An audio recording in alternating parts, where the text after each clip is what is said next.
Dice así, para una onda electromagnética que se propaga en el aire, determina su frecuencia si tiene una longitud de onda de 5 kilómetros, 5 metros, 5 micrómetros y 5 nanómetros. O sea, son diferentes longitudes de onda lo que nos están dando acá.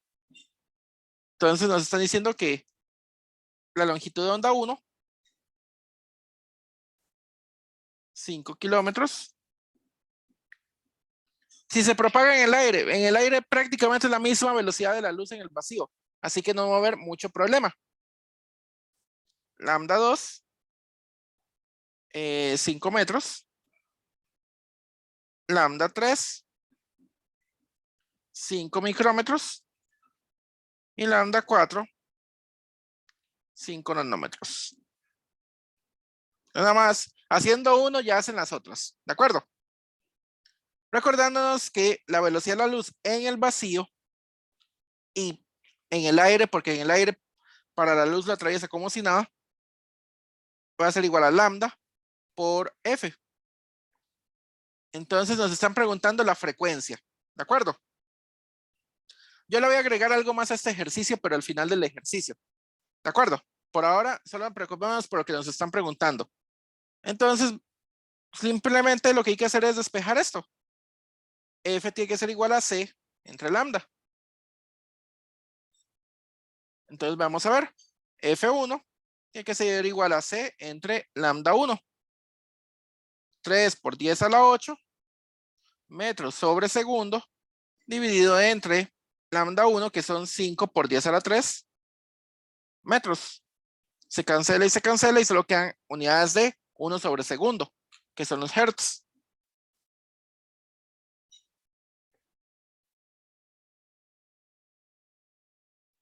Este queda,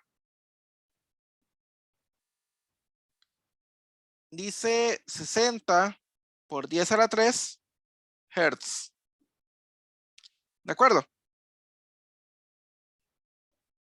F2, casi la misma cosa.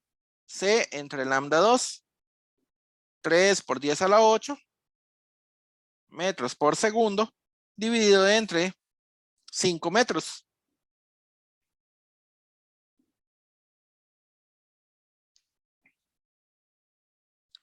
Este queda 60 por 10 a la 6 hertz. Ahora 5 micrómetros. F3 va a ser igual a C por E sobre lambda 3. 3 por 10 a la 8 metros por segundo. Divide entre 5 por 10 a la menos 6 metros.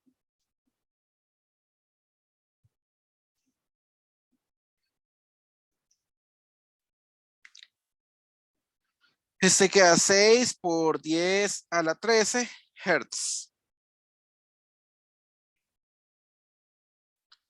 Y F3 era 5 nanómetros.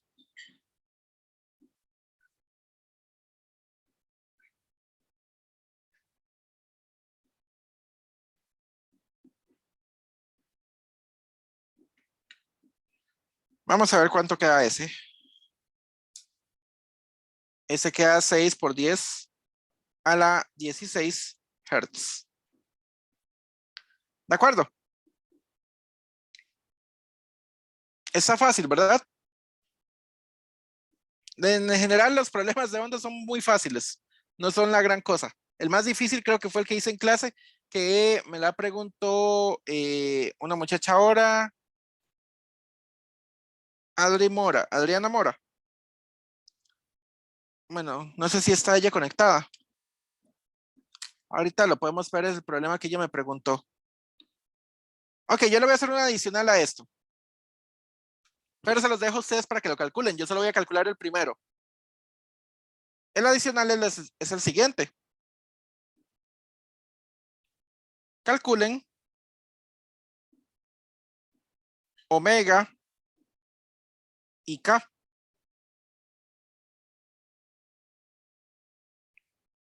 Bueno, calculen omega y K. Omega es muy fácil de calcular. Omega es igual a 2pi por F. Entonces, voy a hacer solamente el primero. Omega 1 es igual a 2pi por F1. 2pi por 6 por 10 a la 3.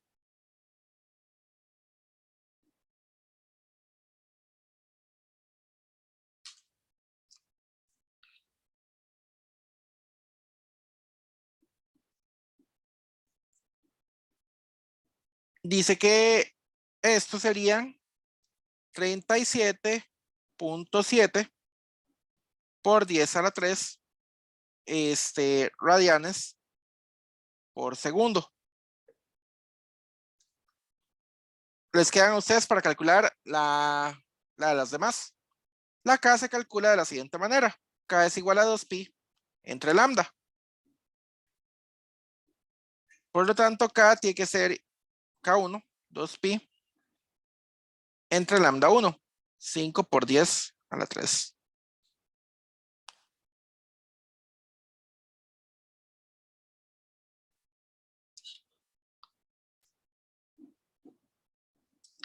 Dice que lambda K1 me da 1.27.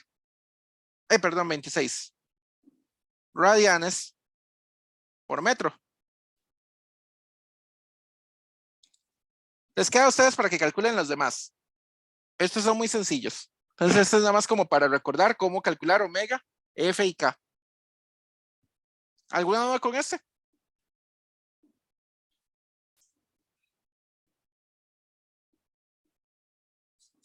Bueno, si no hay dudas, pasemos al siguiente. El 32.7.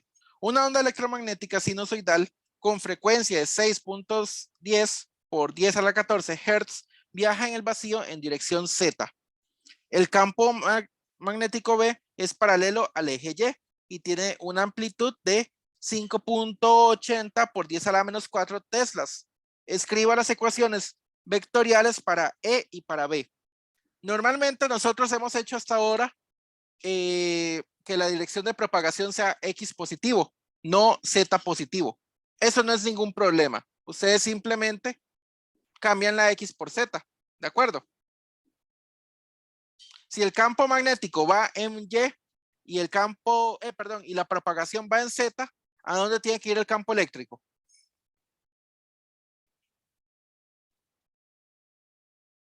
B ya se llevó la Y y la propagación se llevó la Z. En X. ¿Quién es el que queda? En X. Muy bien. Entonces, nos están preguntando las ecuaciones vectoriales para E y para B. Empecemos con B, que es la más fácil, porque es la que tenemos información. B tiene que ser igual a un B máximo por seno de KX. En este caso no es KX, este sería KZ. KY. ya no sé ni lo que describí. KY dice que se propaga en dirección positivo. Entonces, si se propaga en dirección positivo, aquí tiene que llevar un menos. KY menos omega T. Y la dirección de oscilación es J. Esto es una ecuación vectorial. ¿Qué hay que hacer? Encontrar el B máximo, el K y el omega.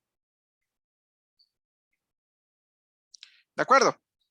Lo primero que nos están diciendo es que la frecuencia F es igual a 6.10 por 10 a la 14 Hertz. Por lo tanto, omega tiene que ser igual a 2pi por F.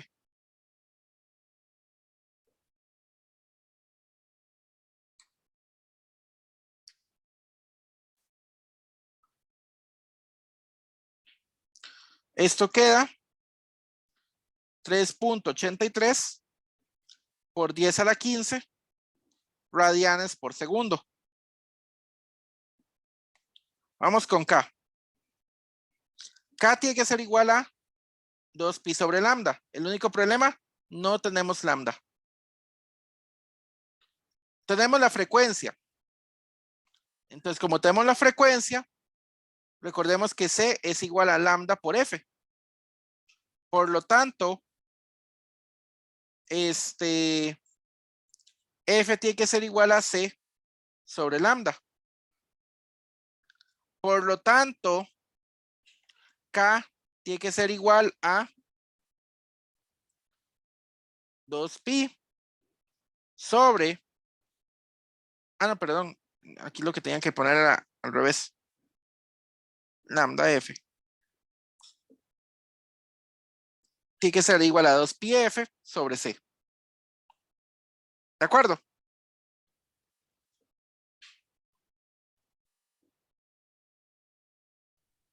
¿De Sí, acuerdo? profe. Ok. Sí, sí. K entonces va a ser igual a, ya les digo cuánto es. 2pi por, ¿cuánto era? 6.10 por 10 a la 14. Dividido entre 3 por 10 a la 8.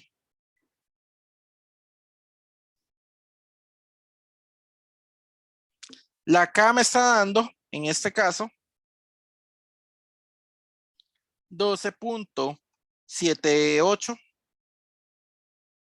radianes por segundo. ¿De acuerdo? Perdón, radianes por metro.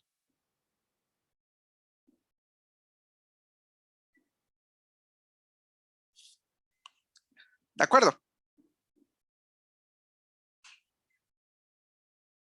Ok, ya tenemos casi todo lo necesario para armar. El B máximo ya lo están dando. El B máximo es 5.80 por 10 a la menos 4 teslas.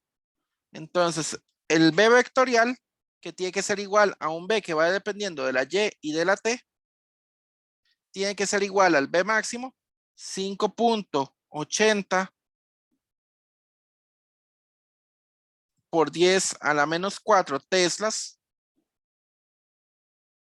por seno de la K, 12. Ay, perdón, aquí me faltó algo. 12.78 por 10 a la 6.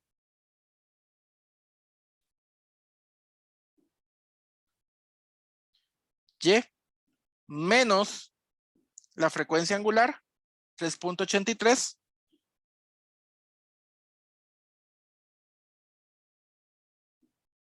Voy a ponerlo así. Menos 3.83 por 10 a la 15. T, cierro paréntesis, J. ¿De acuerdo?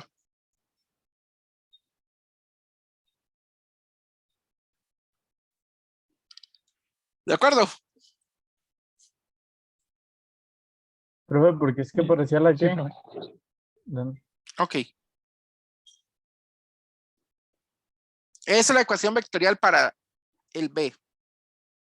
Para el otro, para el E, tiene que ser una forma parecida. E tiene que ser un E máximo.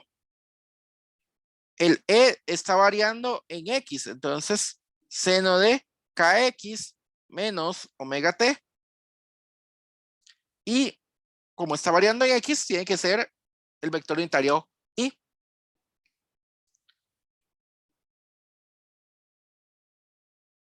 Muy bien.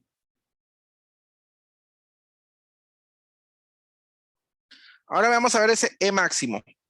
Recordamos que C es igual a E máximo dividido entre B máximo.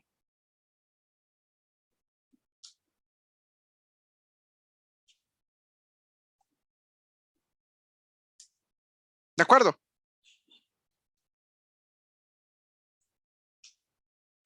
Por lo tanto, el E máximo va a ser igual a C por B máximo.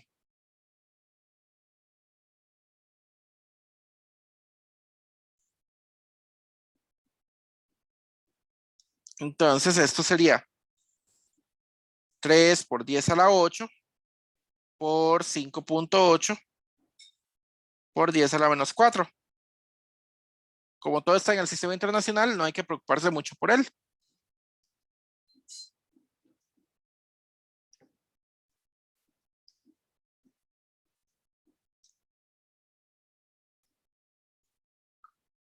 Dice que el campo, nada tan grande, para verificar datos. Pues sí, nada grande ese campo. Es 174 por 10 a la 3, Newton sobre coulombs o volts sobre metro. Cualquiera de las dos unidades es la misma de campo eléctrico. Que no se les olvide la unidad del campo eléctrico y el campo magnético en el examen. Ok. La escritura de la ecuación vectorial es la misma. Es igual a 174 por 10 a la 3 Newton sobre coulombs por seno. De nuevo lo mismo acá. 12.78 por 10 a la 6. En este caso ya no se pone Y, se pone X. Menos omega T. La omega es la misma. 3.83 por 10 a la 15 T. Vector unitario I. ¿De acuerdo? Estaba fácil, ¿verdad?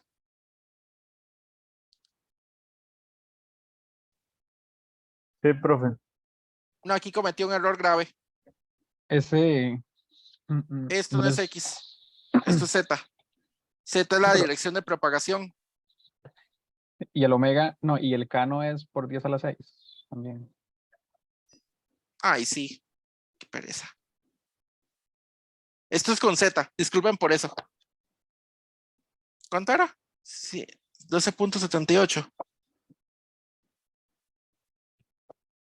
Profe, ¿por qué es por con Z ahí?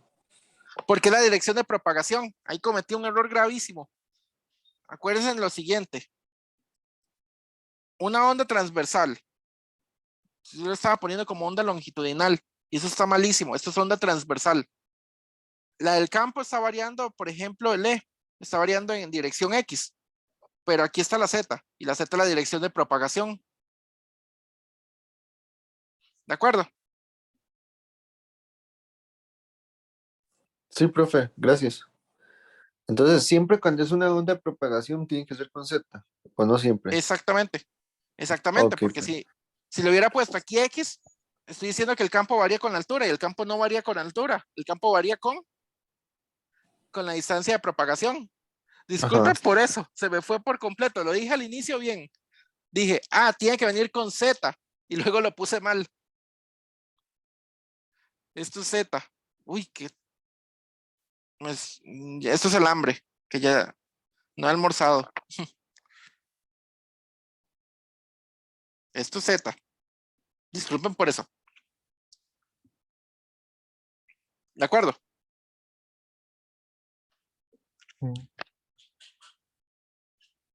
Ok, hagamos algo Pero, adicional. entonces, si eso está en Z, igual el vector afuera, o sea, si queda en J. El vector sí, porque el campo varía en X, pero la propagación es hacia allá. Ok, listo. En el del B, el campo varía en J, pero la propagación es en Z. Ok.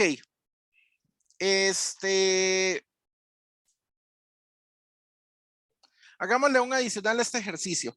Calculemos el vector de Poynting y veamos a ver qué queda. El vector de Poynting, S, se calculaba como E cruz B entre mu sub 0. ¿De acuerdo? Esto sería E máximo por seno de KZ menos omega T, vector unitario I, producto cruz B máximo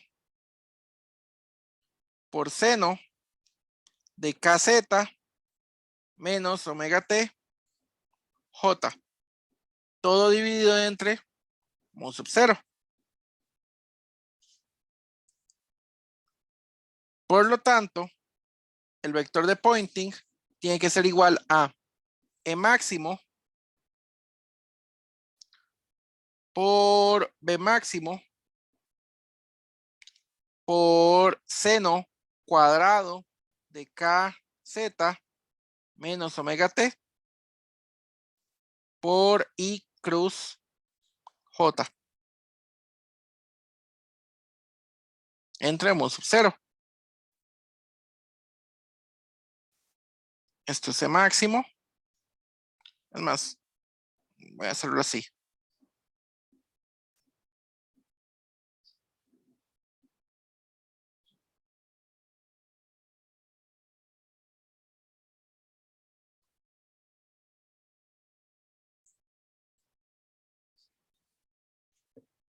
Eso es lo que queda el vector de Poynting, ¿de acuerdo?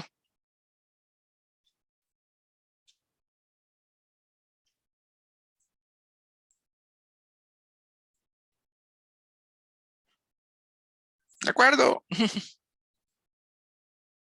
Sí, profe. Y Sí, entonces profe. estos de este tipo, digamos, como de qué forma se podrían complicar, o sea, o esto ya es como lo más. La forma en que lo compliqué el examen es combinando varios ejercicios sencillitos. En los de onda son muy sencillos los ejercicios, en especial porque no les incluí la parte de presión de radiación, que la presión de radiación es solamente una formulita y listo, no es la gran cosa. Es simplemente Ok. una fórmula. Igual, vean que hasta ahora en la parte de ondas es solamente fórmula, fórmula y listo. No hay mucha cosa que hay que despejar.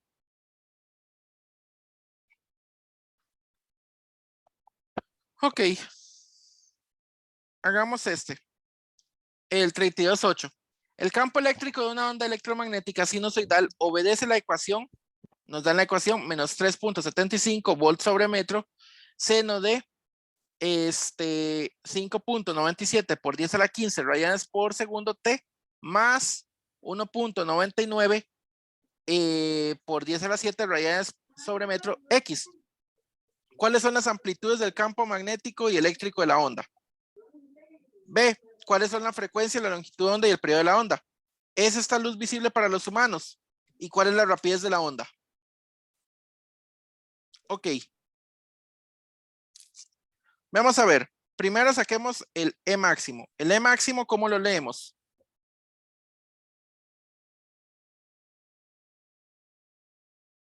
Solo lo leemos de acá. No, se le pone esto. Esto es solamente un desfase. Este menos que quiere decir que está aquí, eso lo que quiere decir es un desfase de 180 grados. ¿De acuerdo? Es como que agarraran esto y le metieran acá, lo ponen positivo y aquí le meten más pi radianes. ¿De acuerdo? Sí, profe. Ok. Ahí.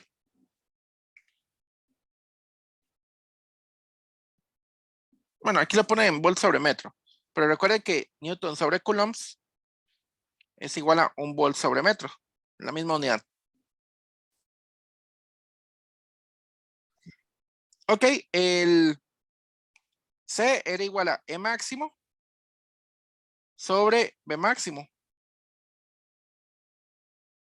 Entonces, mentira, esto no es C. Aquí no puedo garantizar que estamos en la velocidad de la luz del vacío. Le ponemos V.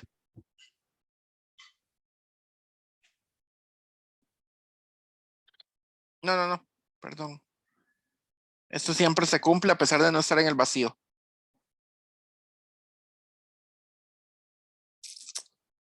Esto se cumple siempre.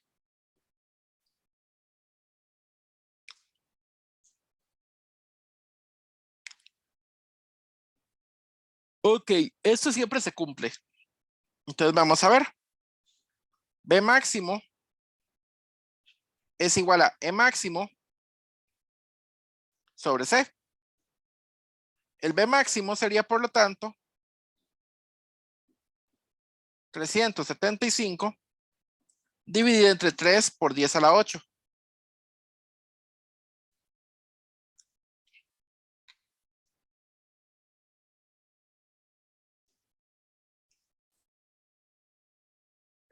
Esto es lo mismo que 1.25 por 10 a la 6, perdón, por 10 a la menos 6 teslas. ¿De acuerdo?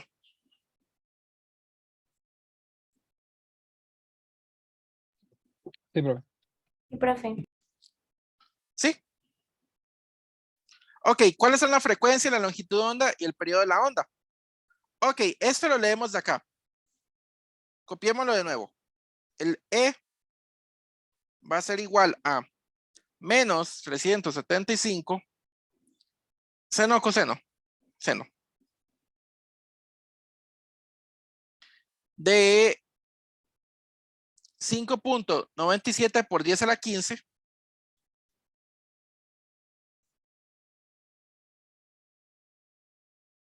radianes por segundo T más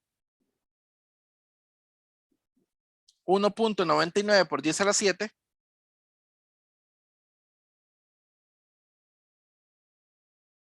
radianes por metro. ¿En qué dirección? X.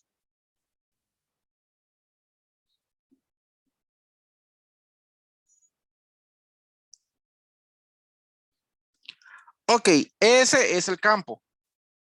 Identifiquemos acá. Lo que acompaña a la T es la omega. Lo que acompaña a la X es la K. ¿De acuerdo? Ahora vean, tiene un signo más. El signo más no les enrede. El signo menos quiere decir que se propagaba en dirección positiva. El signo más lo que quiere decir es que se propaga en dirección negativa. ¿De acuerdo? O sea, este signo más quiere decir que la onda se está yendo hacia el lado contrario. Bueno, ese signo más en realidad no es el que importa, en realidad es el signo más de acá. Porque acuérdense que es siempre KX más menos, perdón, menos más omega T.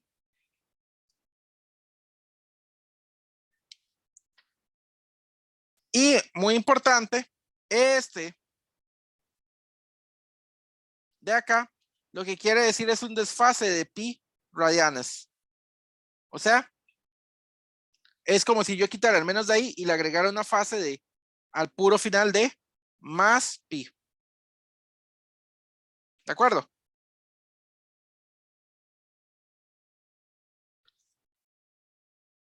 Entonces, aquí podemos identificar el omega. Omega es igual a 5.97 por 10 a la 15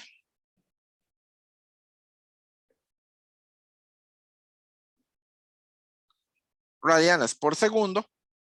Y la K tiene que ser igual a 1.99 por 10 a la 7 radianes por metro. La velocidad de la onda es omega entre K, que esto es lo mismo de decir lambda por F, por cualquier cosa. Omega entre K, entonces vamos a ver, 5.97 por 10 a la 13 radianes por segundo, dividido entre 1.99 por 10 a la 7 radianes por metro. Es por 10 a la 15 ahí, profe, en el de arriba. Ah, este El del o omega. este. Ah, es un 15.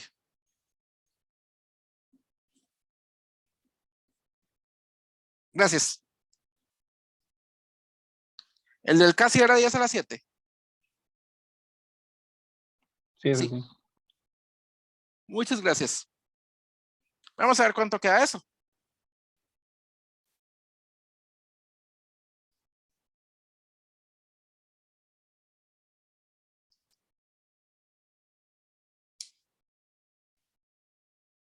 Queda 3 por 10 a la 8 metros por segundo. O sea, queda C. ¿Todos de acuerdo? Entonces la velocidad de la onda sí era C. Cuando ustedes tienen una onda en un material, el omega y el K no van a dar C. Van a dar un poquito menor a C.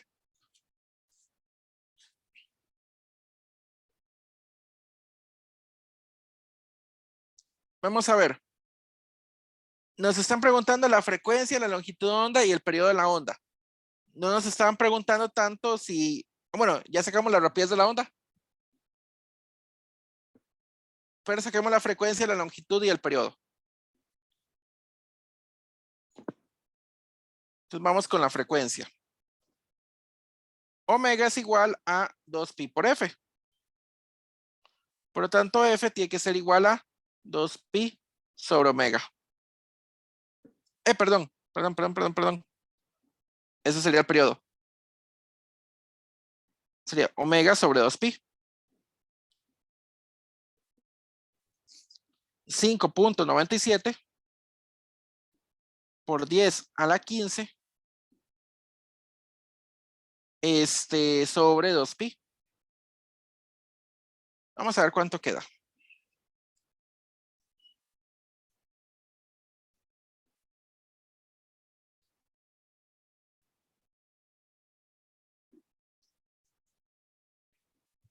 Esto queda 9.50 por 10 a la 14 Hertz. Vamos a ver el K. El K es igual a 2pi sobre lambda. Por lo tanto, lambda tiene que ser igual a 2pi sobre K.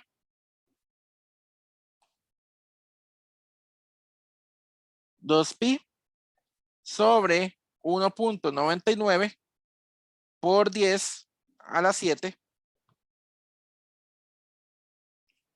metros. Perdón, rayadas por metro.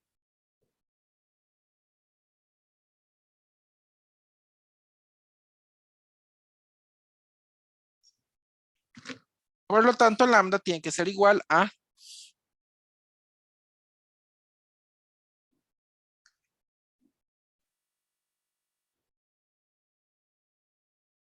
3.16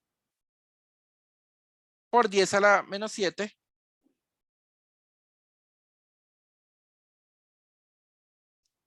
metros. Ahora vamos con el periodo. El periodo de la onda T es igual a 1 sobre F.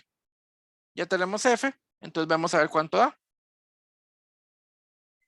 El periodo de la onda tiene que ser igual a 1 sobre 9.5 por 10 a la 14. 1.05 por 10 a la menos 15 segundos. Ese es el periodo. ¿De acuerdo? Sí, profe. Ok.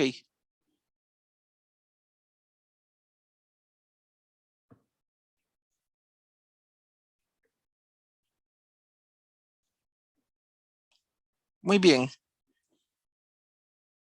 ¿Qué más preguntan esta pregunta? ¿Esta luz es visible para los humanos? Ese sí ocupa el libro para ver cuál era el espectro visible. No se preocupen, yo no les pregunté si es visible o no para los humanos. Pero en el libro, en alguna parte, viene cuál es el espectro visible. Para ello uno se fija en la frecuencia o en la longitud de onda.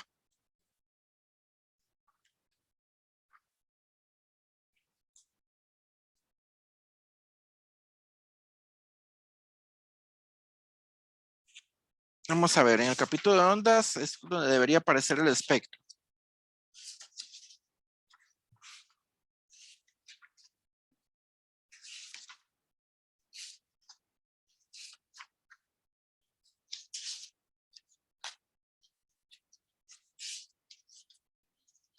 Ok. Dice que el rango visible en el espectro, pero en términos de longitud de onda,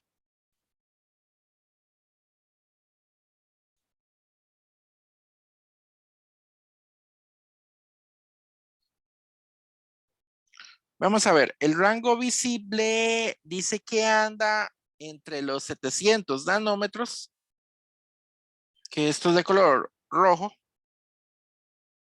a los 400 nanómetros,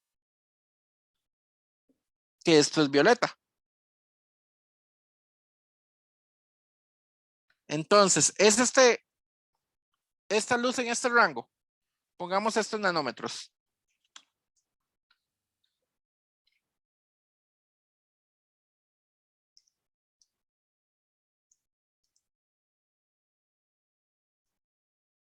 A la -7.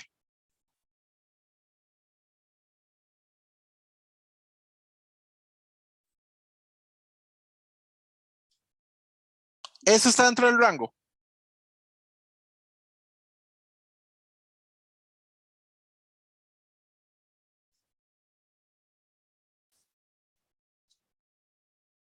Sí. No. No, ¿verdad? Entonces, la respuesta es no es visible. Ah, Profe, ¿cómo sabe uno 400. que si está dentro del rango, no? Ya, No hay, lo el agarré. rango, el Lo rango que es, yo veo. el rango es 400 hasta 700. Y Pues, Ajá. la luz tiene una frecuencia, una longitud de onda de 316, sí. 316. Está fuera del rango. Es decir, si es mayor a eso, está fuera del rango. Si está dentro de eso, sí Si sabe. es, si es menor a ese rango, está fuera. Si es mayor a ese rango, está fuera. Si está entre Tiene, 400 y 700, está adentro. Es tiene que visible. ser, tiene que ser exacto. No, no es exacto, pero anda muy cercano. Dependiendo de la persona y de la edad de la persona, esto se puede variar un poquitito para arriba o un poquitito para acá. Igual con este. Personas muy jóvenes pueden ver un poquitito más para este lado, pero apenas es un pelito. No esperen ver mucho más allá, mucho más pequeñito de 400. Es un pelito lo que uno logra ver. Lo mismo con personas muy jóvenes, logran ver un pelito por acá, mayor a 700. Pero sí es un pelito. No espero Ok. así como ver mucho más allá de eso. Cuando la persona envejece, entonces este rango se reduce, se viene más para acá y se viene más para acá. Ok, entiendo. Aquí el compañero está poniendo que es entre 399 y 701. De ahí, aquí lo que estoy poniendo aquí es un rango aproximado que viene en el libro. ¿De acuerdo? Ahora, existen animales que sí logran ver un montón más que nosotros, que están adaptados para poder ver luces demasiado rojas en especial. ¿Por qué? Porque las luces rojas, o sea, el infrarrojo, es la longitud de onda del calor, de la emisión de calor de los cuerpos. Entonces, hay animales que logran cazar en la oscuridad precisamente porque logran ver a la presa en la oscuridad, porque pueden ver longitudes de ondas que nosotros no vemos. ¿De acuerdo? Entonces las cámaras de visión nocturna y esas térmicas es que leen la longitud de onda y la traducen a nuestra vista. Exactamente, leen la longitud de onda y la ponen y emiten una longitud de onda que sí podamos ver. Usted lo ha dicho. O sea, usan un Ok, sensor ok. que sí puede ver esas longitudes de ondas y lo que hace es que luego emiten una que sí veamos. Muy bien, hagamos otro ejercicio. Profe, yo tengo Este, una duda. sí, Vea, profe, es que bueno, nosotros aquí usamos el valor de C para poder despejar el valor del campo magnético máximo, ¿verdad? ajá. Pero, ¿qué pasa si nosotros hubiéramos estado como en un ambiente, digamos, que no nos, o sea, que no nos permita usar ese valor de C o en todos podemos usar C? Para este sí pueden usar C. Para este de acá no se vale tanto C. Si nos dan omega y nos dan K, no necesariamente aquí tenemos C. Ok, ok, listo. Eso sería, gracias, profe. El 3223, esta es una combinación del problema, bueno, perdón, en el examen puse algo parecido a este. No digo que fuera este, puse algo relativamente parecido. Es como una combinación de los problemas anteriores con este. ¿De acuerdo? Es parecido, no digo que es igual, porque de hecho aquí nos dan una cosa y en el examen pregunto otra cosa. Y doy otra cosa.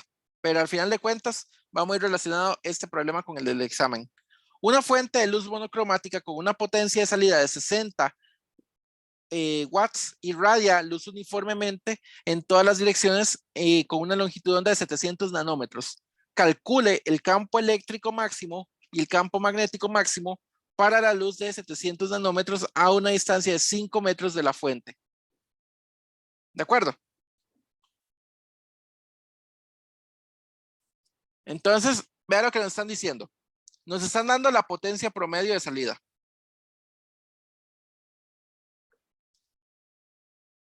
Y dice que se propaga en todas direcciones. ¿Eso qué quiere decir? Nuestra área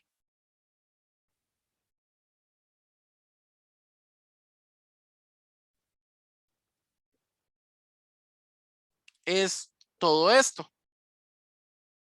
En el examen yo no puse un área que se propagaba en todas las direcciones. De hecho, el área la doy. Pero en este caso, el área las están diciendo que se propaga en todas las direcciones, por lo tanto es el área de una esfera. ¿Cuánto es el área de una esfera?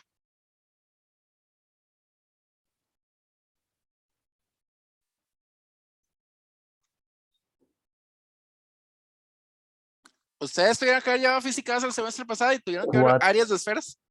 ¿No es Ajá. 4 pi radio al cuadrado?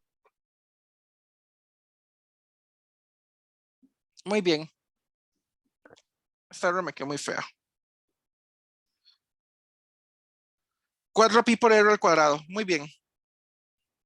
Entonces lo que nos está diciendo aquí es la fuente es esta. Aquí está el radio. Y ese radio es la distancia que hay de aquí a aquí, a 5 metros. ¿De acuerdo? Entonces ya tenemos con esto el área de la esfera. ¿Qué quiere decir esto? La energía se propaga en todas estas direcciones. Yo en el examen no les puse una luz que se propagara en todas las direcciones. Les puse una luz que estaba un poquito más, como se dice, colimada. En ese caso, la luz, yo ya les doy el área de una vez, el área de salida. ¿De acuerdo? Entonces todo depende de qué tipo de área ustedes tengan. Ahora muy bien, nos dice, calcula el campo eléctrico máximo de la luz y el campo magnético máximo para una longitud de onda de 700 nanómetros a una distancia de 5 metros. Recordamos lo siguiente. La intensidad es la potencia promedio dividida entre el área de la esfera. Bueno, entre el área. En nuestro caso, área de esfera. Si tuvieran un área diferente, entonces usan un área diferente. En el examen tienen un área diferente. Los dos grupos. Pero esto está bonito para practicar. Ok.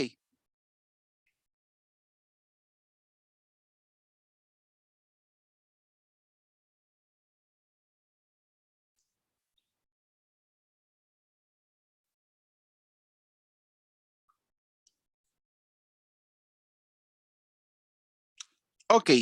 Ahora ya tenemos la intensidad. Recordemos que la intensidad I va a ser igual al vector de Poynting promedio, ese prom. Y esto es lo mismo que decir E máximo por B máximo dividido entre 2 veces mu sub 0. Ese es el promedio del vector de Poynting cuando tenemos ondas sinusoidales. Si no tuvieras ondas sinusoidales es diferente, pero no se preocupen, en el examen les puse onda sinusoidal y todo se cumple eso. ¿De acuerdo? No les puse nada raro. Ok.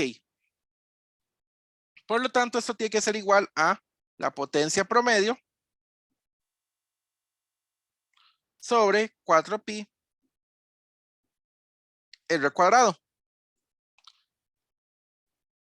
No nos están diciendo en qué medio estamos. Estamos suponiendo que es aire. Por lo tanto, si es aire o si es vacío, entonces la longitud de, la velocidad de la luz es c. Y recordamos que c es igual a E máximo sobre B máximo. Por lo tanto, si yo quiero calcular el campo eléctrico, entonces despejo el campo magnético. Si quiero calcular el campo magnético, despejo el campo eléctrico. ¿Cuál quieren calcular primero? ¿El eléctrico o el magnético?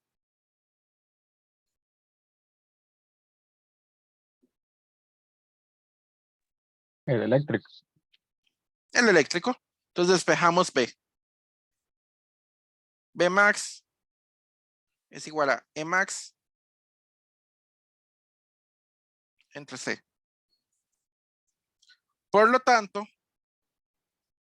esto tiene que ser igual a E máximo al cuadrado dividido entre 2 mu sub 0 C igual a potencia promedio entre 4pi por R cuadrado. Ok, entonces el campo eléctrico máximo va a ser igual a la raíz cuadrada de 2 mu sub 0 por C por potencia promedio entre 4pi R cuadrado.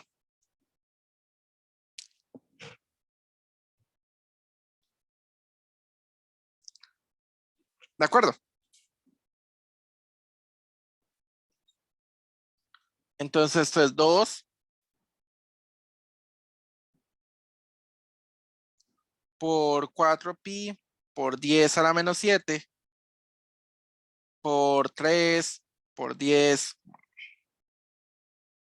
a la 8 por la potencia promedio que eran 60 watts dividido entre 4pi por 5 metros al cuadrado.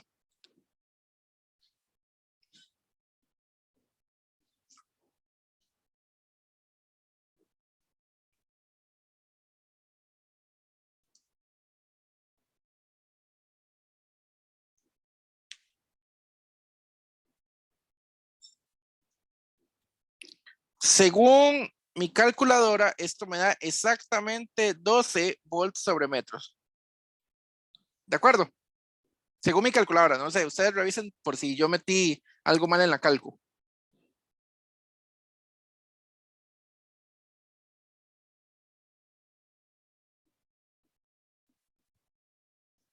Bueno, esto por este lado.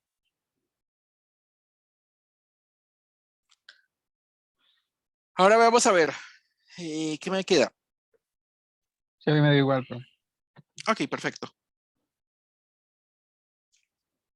El campo magnético máximo, no vayan a ponerse a despejar otra vez semejante ecuación, nada más usen la que ya teníamos. E máximo sobre C.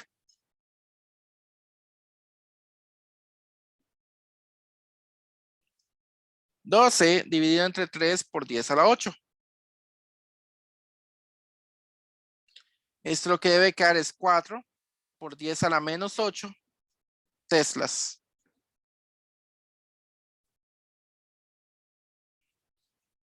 ¿De acuerdo?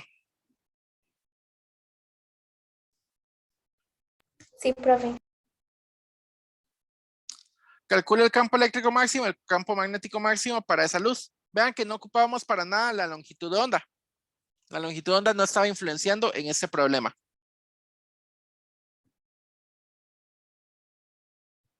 En el del examen sí ocupan la longitud de onda. Yo les doy una longitud de onda de algo por ahí, con una fuente de algo por ahí, que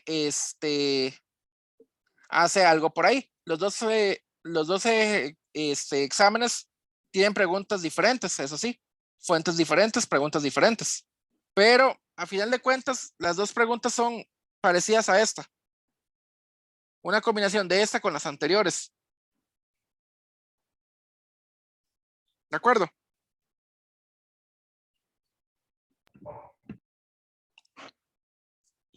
Sí.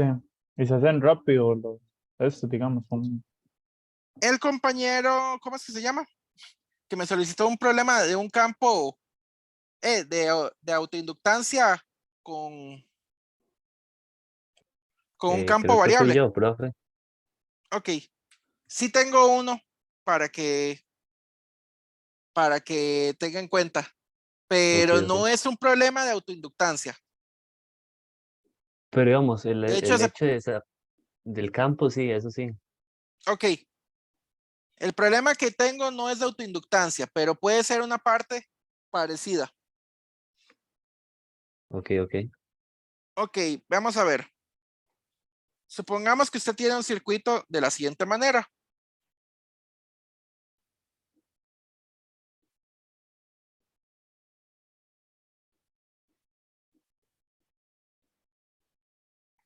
Un circuito sencillo, epsilon R. ¿De acuerdo? La corriente sale por acá y viene por acá. En todo momento es constante. ¿De acuerdo? Entonces, no hay autoinductancia. Sin embargo, hay un campo magnético externo de la siguiente forma. Aquí tenemos el marco de referencia X, y el campo magnético externo es igual a una constante K por 1 sobre X y se dirige al interior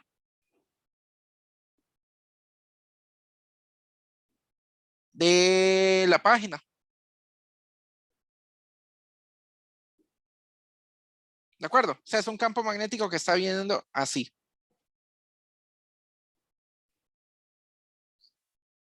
No es un problema de autoinductancia, de una vez se lo digo. Es más parecido a los problemas de inductancia mutua. Esto puede ser provocado por algún otro circuito que estuviera o por alguna bobina que estuviera por acá. ¿De acuerdo? Bueno, en realidad que estuviera por acá. Por el lado contrario. Entonces, la gran pregunta, ¿cuál es el flujo y la fuente, la FEM inducida sobre este circuito? Bueno, en realidad la pregunta es,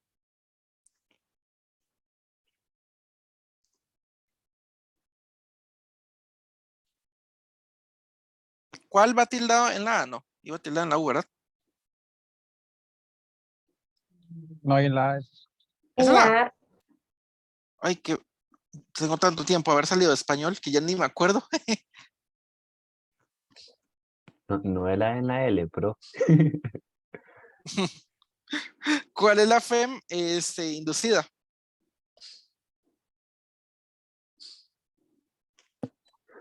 profe, pero digamos, esto de inductancia mutua no viene. Pues No digamos que, pregunté. no, no, Está no, entre los temas, pero no lo pregunté. ok, pero digamos, este tipo de cosas que esto de campo externo, una constante entre 1 sobre X, nunca lo había visto, no se me hace familiar. Mm, Es un campo como cualquiera. ¿Cómo era el campo de un cable? El campo de un cable es igual a mu sub 0 por la corriente dividido entre 2pi por el R, donde el R es esto. De ahí. K va a ser esa constante. Y R pasa a ser la X. Listo, ahora sí Entonces, ya le agarré. es un campo como cualquier otro. Ok. Lo que importa aquí es que sea un campo no uniforme. Entonces, lo primero es campo no uniforme.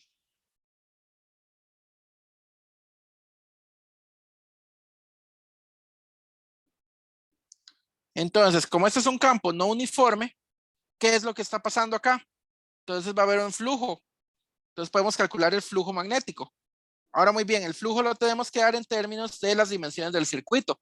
El circuito medía una distancia ancho A y una altura B. ¿De acuerdo? Esas son las dimensiones del circuito.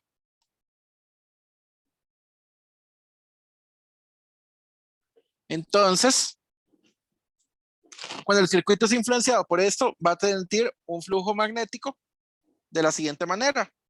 Integral de B, punto de A. Ahora muy bien, hay que ver cuál es este de A.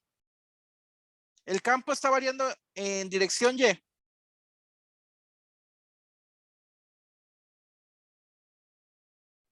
No, No. No, ¿verdad? Entonces en Y no varía el campo. Y en X varía el campo. mm, tampoco. Bueno, aquí esto no era X, esto era X menos L0, porque aquí el campo daría 0. El campo está ya en el 0. O sea, es que este problema estaba en un libro de electromagnetismo. No me acuerdo exactamente todos los detalles, pero era así. X menos X0, por cualquier cosa. Es que si el X0, distinto es 0. Si el X0 fuera 0, el campo está ya en el 0. Se vuelve infinito. Y eso no es lo que está pasando. ¿De acuerdo? Entonces, el DA, dado que el B y el A van en la misma dirección, entonces esto queda B por A, B por DA. El campo no sale fuera de la integral. El DA tiene que ser igual a la altura, que la altura en este caso es B, por un dx. ¿De acuerdo? Y la X tiene que variar desde 0 hasta A.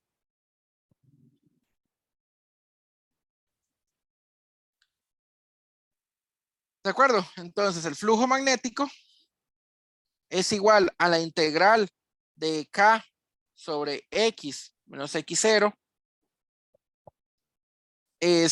integrado desde 0 hasta A de X. Ese es nuestro campo externo. ¿De acuerdo?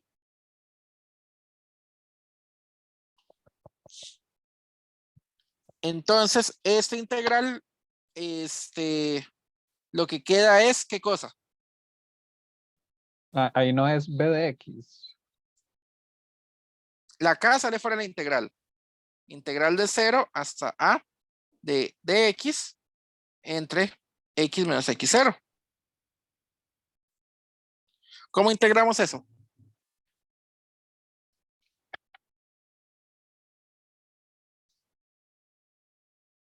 Sí, un logaritmo. Profe, al delta X, bueno, al delta A no le falta un B, la altura.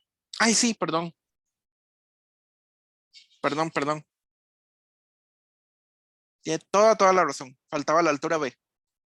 Ok, si esto queda un logaritmo, como dijo el compañero, esto queda K por B por el logaritmo natural de X menos X0, evaluado entre 0 y A. Esto es K por B por logaritmo natural de A menos X0 menos logaritmo natural de 0 menos X0. Aquí había un problema. El X0 tenía que ser negativo. Con razón era que no me acordaba de este problema del todo. El X0 es menor a 0.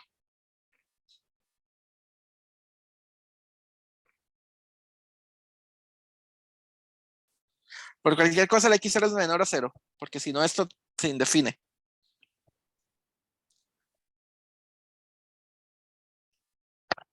Ok, entonces esto queda K por B por logaritmo natural de A menos X0 sobre menos X0. Como X0 es menor a 0, entonces los menos no afectan.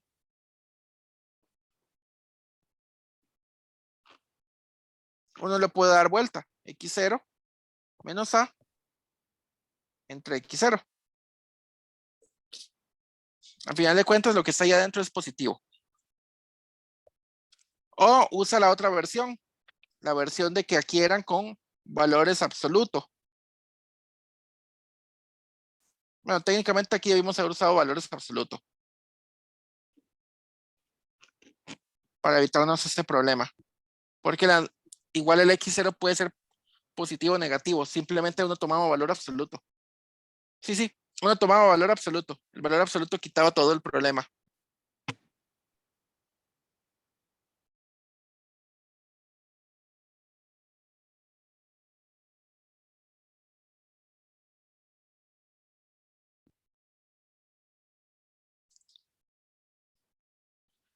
Bueno, lo importante aquí era que venía con valor absoluto. ¿De acuerdo?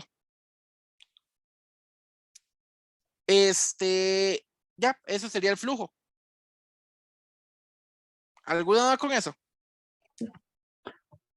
No, sí lo entendí, pero el asunto es que siempre, digamos, yo no siempre voy a tener eso de que el campo iba a ser K entre 1/X. Ah, ok. No, pero más digo, cuando hay que aplicar Ampere, ¿verdad? ¿Cómo sabe uno Ajá. cuándo va a quedar en términos del área, el campo? Vamos a ver. Hagamos otra vez el ejemplo del cable. Tenemos un cable que pasa una corriente I para arriba. ¿De acuerdo? Nuestro marco de referencia lo voy a poner junto acá.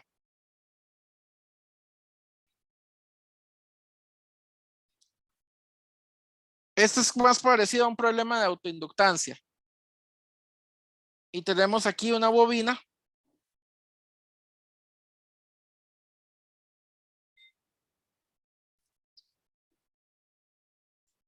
Bueno, en realidad esto es solamente de flujo.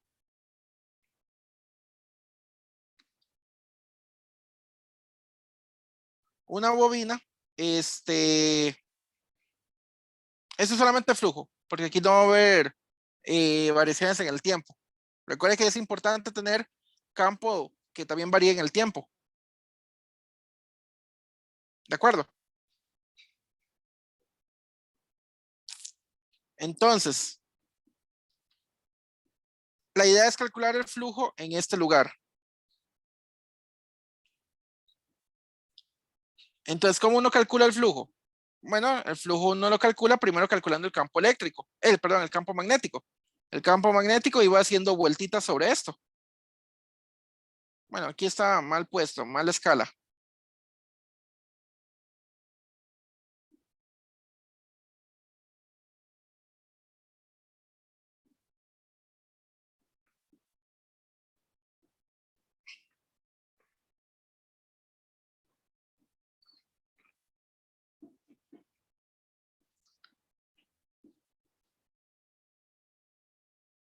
¿De acuerdo? El campo magnético está haciendo eso, está entrando por un lado y saliendo por el otro. Mientras más alejado esté de la fuente, más alejado, más débil va a ser el campo. Entonces uno tomaba un anillo amperiano, este anillo amperiano, el que es el cualquiera.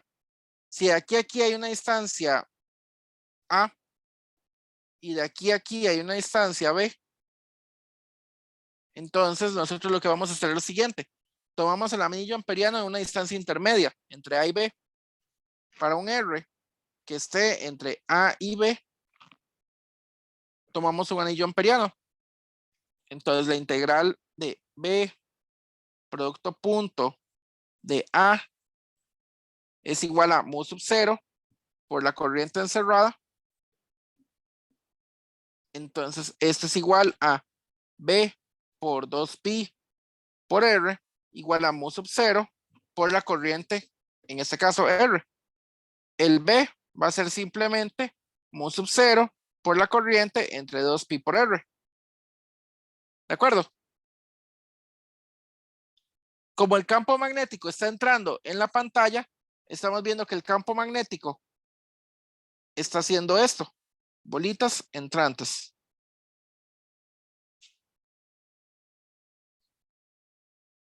¿De acuerdo? Aquí está A, aquí está B, medido desde acá.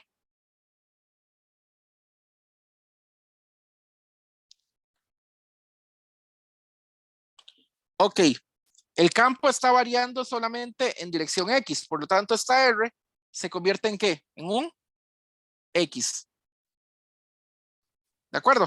El campo no varía en la altura.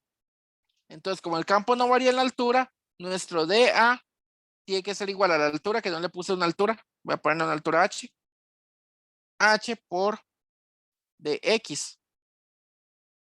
Nuestro flujo tiene que ser igual a la integral de mu sub 0 por la corriente entre 2pi por x por h de x. ¿De acuerdo? Este es el dA. Y este otro es el B. Integrado desde dónde a dónde? Desde A hasta B. Porque es desde acá hasta acá.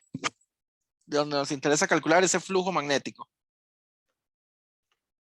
Mu0 I H entre 2pi por la integral de A hasta B X de X. Bueno, de X entre X. Esto es igual a mu0 por I por H entre 2pi por logaritmo natural de B entre A. Ahora sí le queda un poco más claro.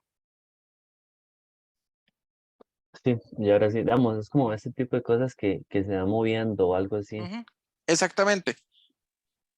Recuerden que para que haya la FEM, bueno, la autoinductancia, L, acuérdense que es N por phi entre la corriente. Y la inductancia mutua era el N de una bobina por el phi de esa bobina por la corriente que produce la otra bobina. Profe, hay una así tan larga en el examen. Sí viene una de calcular autoinductancia, pero la inductancia mutua no. Si tienen que calcular el campo magnético en los dos exámenes, les puse bobinas diferentes. Los dos exámenes tienen bobinas diferentes, entonces tienen que ver cómo calcular el campo magnético por ellas. Ambas se calculan por ley de Ampère. Eso es lo único que les puedo decir. Calculan por ley de Ampère, calculan el flujo, lo multiplican por el número de vueltas y lo dividen entre la corriente. ¿De acuerdo? El procedimiento es demasiado estándar. Flujo, número de vueltas, dividir entre corriente. Parecido a lo que Cuando, hicimos en clase. Las cuando, preguntas que hice ayer y antier son muy parecidas a lo que vienen en el examen. Por lo menos las de autoinductancia. Las de circuitos estaban un poquitito más difíciles de lo que yo pedí en el examen. Pero si logran hacer las que hice ayer y antier, van a lograr hacer las del examen. ¿Sí? ¿Qué iba a preguntar? que solo cuando hay una variación de la corriente con respecto al tiempo va a haber una FEM. Exacto. Ok, ok. ¿Por qué? Porque la autoinductancia es una constante. L va a ser igual a N phi entre I. Pero, digamos que tenemos que phi, despejamos esto. Li entre N. Entonces, ¿qué es lo que pasa? Si yo derivo con respecto al tiempo esto, y este es constante en el tiempo, entonces esto va a dar 0. Por lo tanto, la corriente inducida va a ser igual a 0.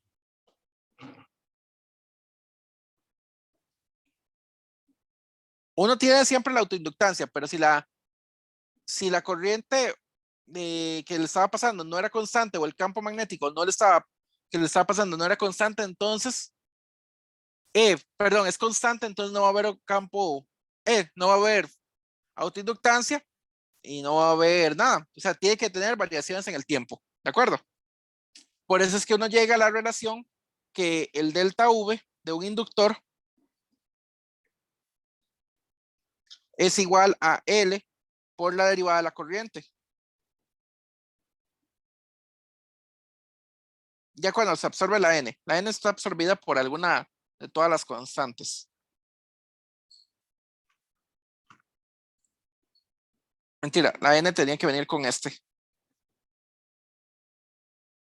¿Por qué? Porque esto es el epsilon.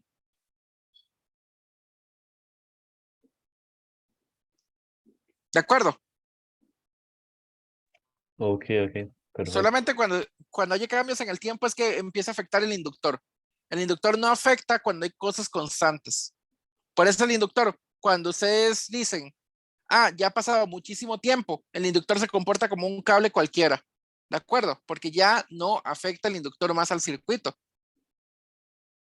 Porque ha pasado tanto tiempo que ya el inductor se estabilizó ya todo se volvió constante. Y como todo se volvió constante, el inductor no vuelve a querer afectar.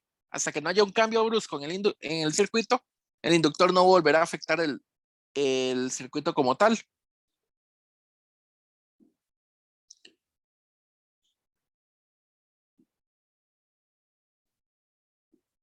¿De acuerdo? Todo claro. Ok. ¿Alguna otra pregunta antes de irnos?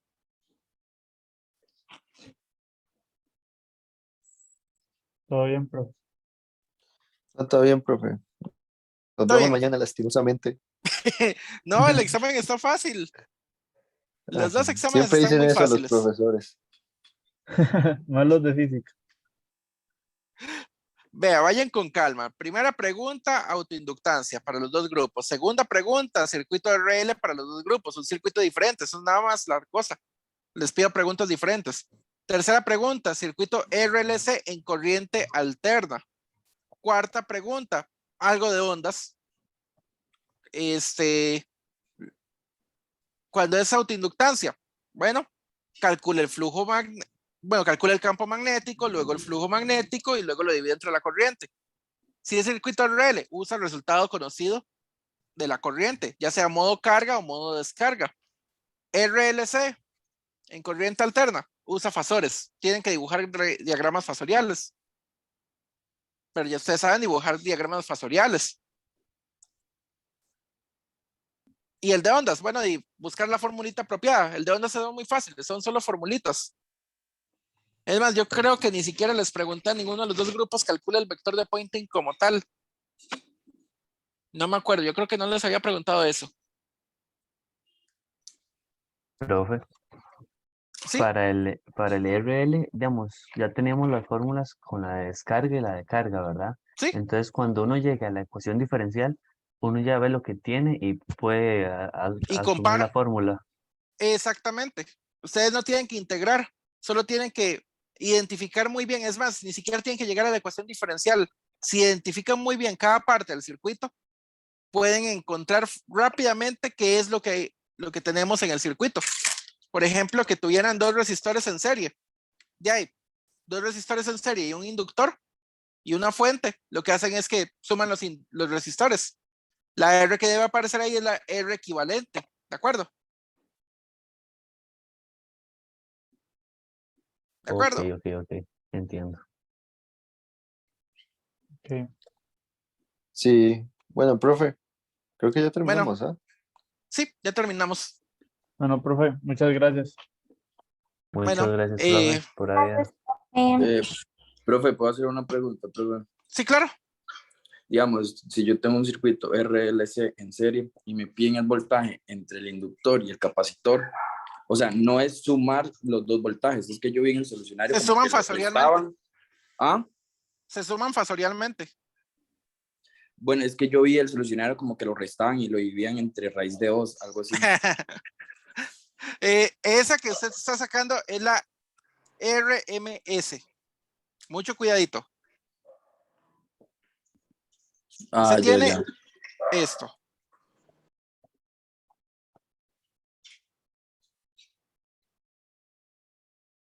Quiere el voltaje de aquí a aquí. Hay que preguntarse qué tipo de voltaje es. Si es el voltaje fasorial o el voltaje RMS. Si es el fasorial, lo suma como fasores. Entonces, usted tiene ya la corriente. Entonces, si tiene la corriente, sea lo que sea, que es la corriente, entonces, ¿cuánto es el voltaje de aquí hasta aquí? Bueno, es el voltaje del capacitor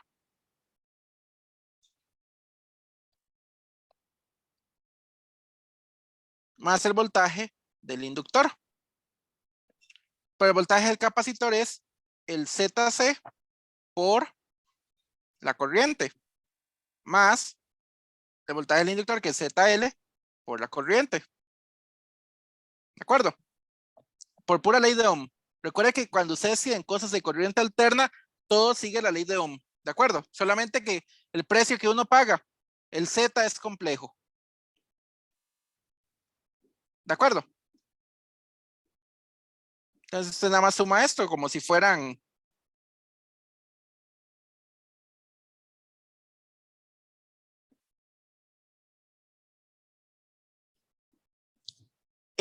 cosas normales.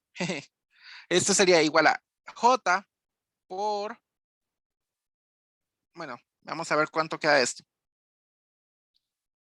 Menos J sobre omega C más J omega L.